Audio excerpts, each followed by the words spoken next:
लोग महिलाओं को, हिंदू महिलाओं को फंसा के बाध्य करते हैं, मजबूर करते हैं कि या तो हम उनके हिसाब से चलें या फिर हम नौकरी छोड़ दें। ऐसी बाधित व्यवस्था की वजह से मुझे ये प्रेस कॉन्फ्रेंस करना पड़ा। मैं जितना 10 महीनों में मैंने जितने हरासमेंट और जितने टॉर्चर सहन किए हैं, उस चीज़ को तो मुझे आगे लाना ही था।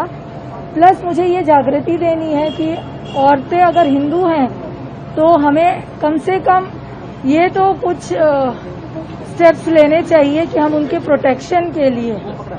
और ये धर्मांतरण का जो अंडर कवर प्रोसेस चलता है, जिसका हाईलाइट हमको कभी पता नहीं लगता। हमें लगता है कि हम बस कैजुअल टॉक में हैं या कैजुअल बातें कर रहे हैं, जबकि वो आपको फंसा के उस चीज के लिए एक्सेप्ट करने की कोशिश करवाने की कोशिश करते हैं कि हम धर्मांतरण करें, मुसलमान चीजों को अपनाएं। और उस वक्त हम जब इन सब चीजों को कंपनी से बात भी करते हैं तो कंपनी कहती हैं ये सब हमारे इस कंपनी में नहीं चलता और उसको छुपा दिया जाता है। जब कहा जाता था आपको, पहले तो उन्होंने कहा था कि मैं अपने सुपरवाइजर से शारीरिक संबंध रखूं ताकि वो मुझे दुबई जाने में मदद कर सके। सुपरवाइजर का कि शाहिना रफीक का? नाम के सब बताइए। शाहिना रफीक वो मुसलमान लड़की है जिसने मुझे पहले दिन से परेशान किया। क्या परेशान किया वो बताइए। उसने पहले दिन ही मुझे कॉल पे बहुत सारी व्यक्तिगत बातें पूछी और उस पे उसने मुझे ये कहा कि इतने मीन्स तुम बहुत पढ़ी लिखी हो और जो सैलरी विप्रो दे रही है वो बिल्कुल ना के बराबर है। तुम उससे अच्छा है कि राम कुमार के साथ, जो कि मेरे कंट्री हेड थे, उनके साथ शारीरिक संबंध रखें एंड उसके थ्रू दुबई जाएं।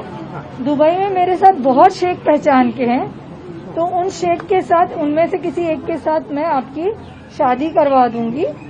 उससे आपको फाइनेंशियल ग्रोथ मिलेगी, सेक्सुअल जो आप अभी अकेले रह रही हैं सेक्सुअल सेटिस्फैक्शन मिलेगा, और बाकी जो सारी अड़चने हैं, अकेले रहना, अकेले ही सारे काम करना और अकेले ही सबको स्टेबल करना खुद को, वो सबसे आपको निजात मिल जाएगी। ऐसा कहने का क्या कारण है?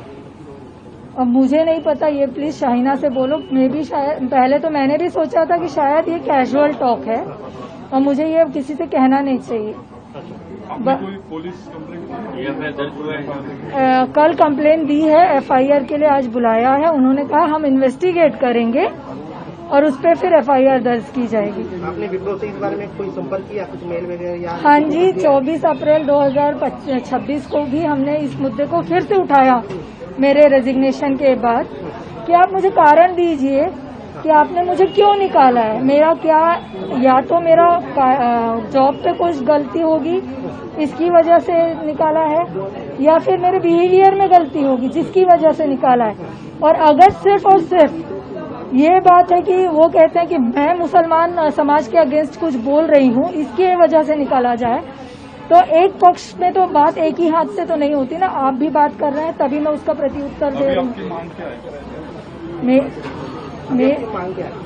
मेरी मांग सिंपल है, मेरे को मेरी जॉब वापस चाहिए, वेरी वेल, क्योंकि मैं वो डिजर्विंग हूँ, वर्दी हूँ।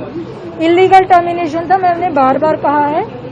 और दूसरी चीज, एक संस्था की स्थापना होनी चाहिए विद इन हर एक प्राइवेट सेक्टर में, जहाँ पे पॉश नहीं, पॉश इज, मैं आपको नाम नहीं ले सकती, बट मेरी जो पॉश की जो मैनेजर है उन्होंने खुद ही कहा था कि रीता मैं तेरी यहाँ पे कुछ मदद नहीं कर सकती। अन्य महिलाओं के साथ भी आपके जैसे कुछ हुआ है? बहुत कुछ हुआ है सर, बट मैं उनका नाम भी नहीं बता सकती, और क्योंकि मैं बाध्य हूँ। कंप्लेंट आज जो है आपको लेट करने क्या कारण है बताइए? कंप्लेंट मुझे पहले जिस तरीके से डिप्रेशन में लाया गया था और कन्विंस किया गया था कि विप्रो, जो कि बहुत बड़ी मल्टीनेशनल कंपनी है, उनके अगेंस्ट मुझे कुछ नहीं कर सकती, मैं एक चीटी मात्र हूँ, ये एक रीजन था मेरे दिमाग में बैठा हुआ कि क्या सचमुच मैं विप्रो के अगेंस्ट कुछ नहीं कर सकती। एंड मेरे घर की बाकी दिक्कतों की वजह से मुझे वो सब केयर करना था। बट जब टीसीएस का केस देखा, तो जब एक वहाँ के केस में मुझे ये समझ में आया यही सेम प्रकरण मेरे साथ हुआ है, तो मैं क्यों पीछे रहूं वो चीज बताने के जिन तकलीफों से मैं गुजर रही हूँ। क्या कंपनी की रिस्पॉन्सिबिलिटी नहीं है कि उनको ये देखें कि हर एक जो भी एम्प्लॉय है चाहे नामांतरण के लिए फोर्स किया गया था आपको? हाँ जी, क्या बताया? उसने बोला था शेख से शादी करो। अगर मैं शेख से शादी करूंगी तो क्या कहलाऊंगी सर, आप ही बता दीजिए। क्या प्रलोभन दिया था आपको? मैंने आपको बताइए। उन्होंने फिर से यही कहा था कि तुझे सोना मिलेगा, गाड़ी बंगला घर सब कुछ मिलेगा, बच्चे भी होंगे, जो तुम्हारी अभी तक तकलीफ और मिडिल क्लास लाइफ चल रही है वो बहुत हाई फाई हो जाएगी।